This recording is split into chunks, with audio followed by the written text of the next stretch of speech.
Goeiemôre en baie welkom by vanoggend se erediens. Mag jy vanoggend weer opnuut ontdek dat die Here jou raak sien. Vir jou as mens, jou storie, waar jy is, jou uitdagings, alles waarmee jy gekonfronteer word. Mag jy beleef vir die Here jou ook nou in hierdie oomblik innooi in sy teenwoordigheid in.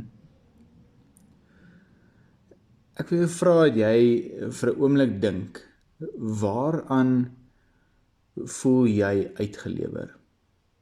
Voel jy uitgelewer aan die politieke heersers van die wêreld, of voel jy uitgelewer aan die heersers en die leiers van ons land?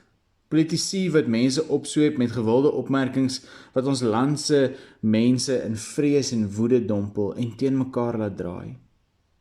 Of voel jy uitgelewer aan die ekonomiese magte en kragte? Die anonieme druk en trekkragte van die mark, wat so kompleks en onverstaanbaar is, dat selfs die mees kundige ekonoom nie weet hoe om hierdie koplose monster in toom te hou nie.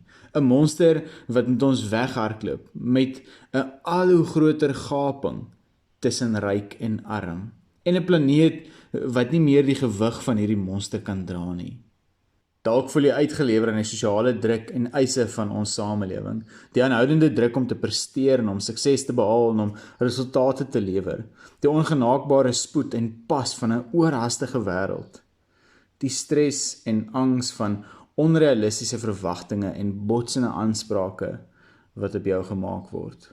Of miskien voel jy uitgelewer aan meer basiese werklikhede wat veel nader aan jou lyf is, soos jou eie liggaam wat ouer word, wat verswak of beperkings het, of wat miskien bedreig word deur siekte of pyn.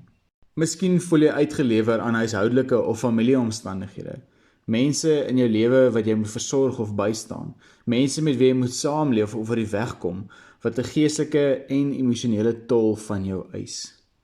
Die ergste van alles is dat jy heel moontlik uitgelewer voel aan 'n kombinasie van hierdie dinge. In die gedeelte wat ons vanoggend gaan lees, begin en eindig met Jesus wat uitgelewer word. Blaai gerus na Markus 15. Vra vir iemand om 'n gebed te doen. Lees verse 1 tot vers 15 'n paar keer deur. Staan vir 'n oomblik stil by wat dit vir jou kom sê. Hoe dit jou aanraak, hoe dit jou ontwrig, en praat met die Here daaroor.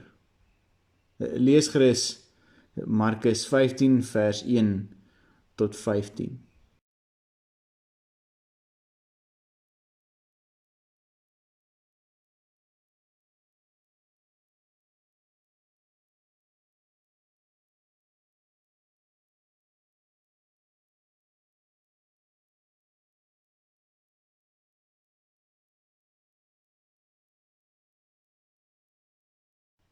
Al het die Jode 'n Joodse raad gehad wat mag gehad het om baie besluite oor die Jode te neem, was hulle steeds onderdane van die Romeinse ryk. Groot besluite moes deur die Romeinse goewerneur geneem word. Judea se goewerneur was Pontius Pilatus, wat in Jerusalem aangestel is om te kyk dat die Romeinse wette nagekom word. Jesus is eers na die Joodse raad geneem, waar die hoofpriesters hom gevra het of hy die Christus is.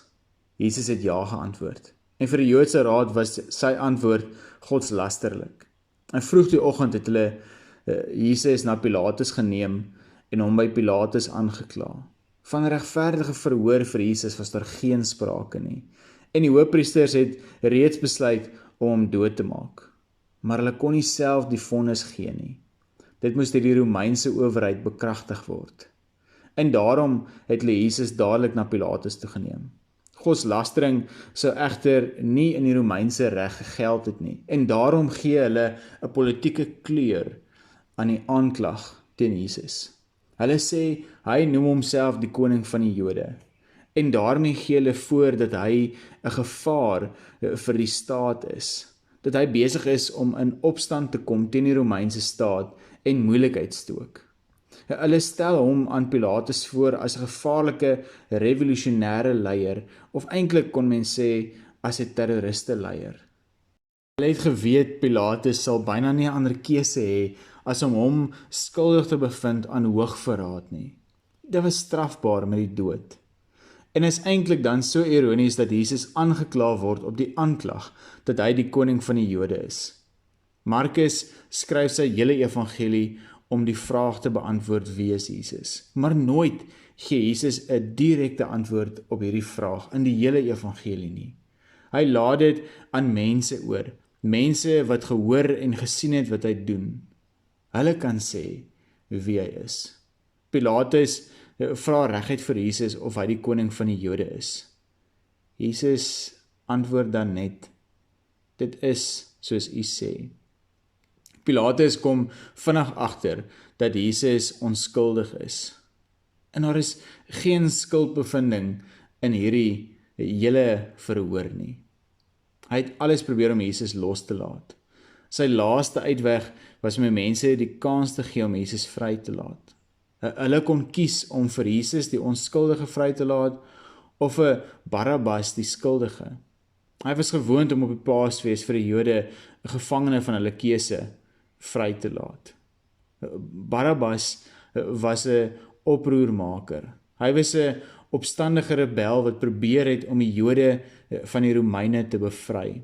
Hy was een van die bendeleiers wat destyds probeer het om die Romeinse regering uit Palestina te verdryf.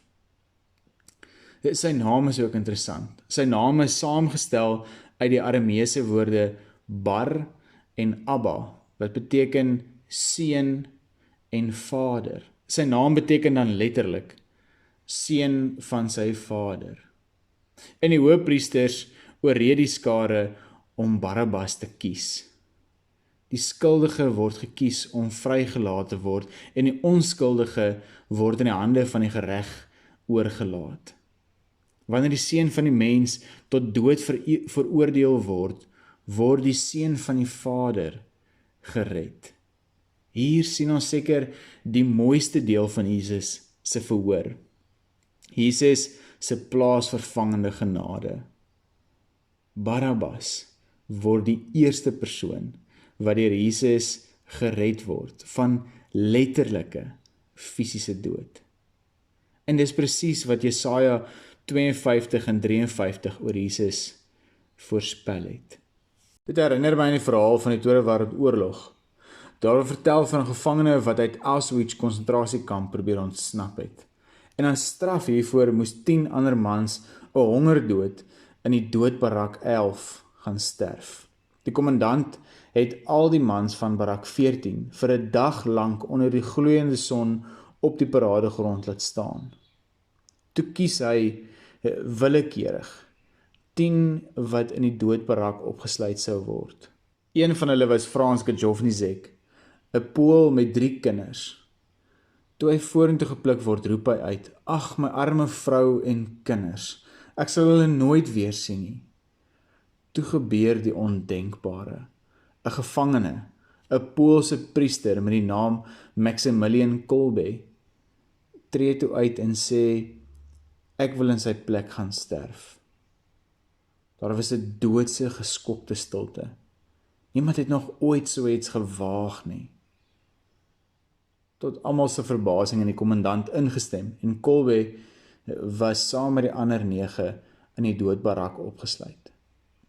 Daar het hy tot die einde toe sy mede-veroordeeldes bemoedig en die evangelie aan hulle bedien.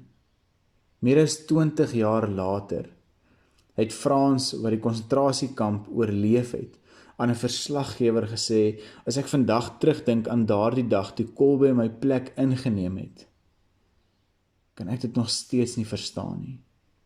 Watter soort mens gee sy lewe vir 'n vreemdeling?" Ons weet van iemand met 'n hoofletter, wat 'n groot offer gebring het.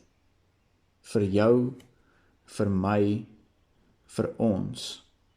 In die gedeelte wat ons vandag gelees het, is Jesus uitgelewer. Maar dan staan die evangelie, die goeie nuus, in 'n enkele woordjie oor dit alles geskryf. En ons lees dit in Jesaja 53 vers 4 tot 5.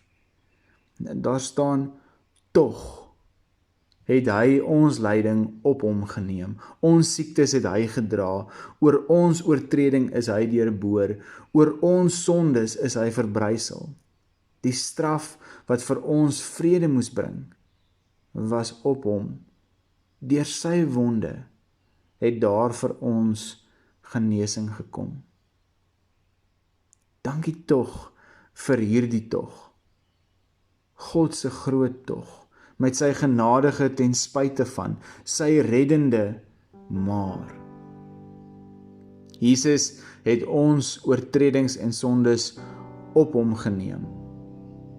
Oor ons, vir ons, ter wille van ons, in ons plek. Jesus het ons plek ingeneem.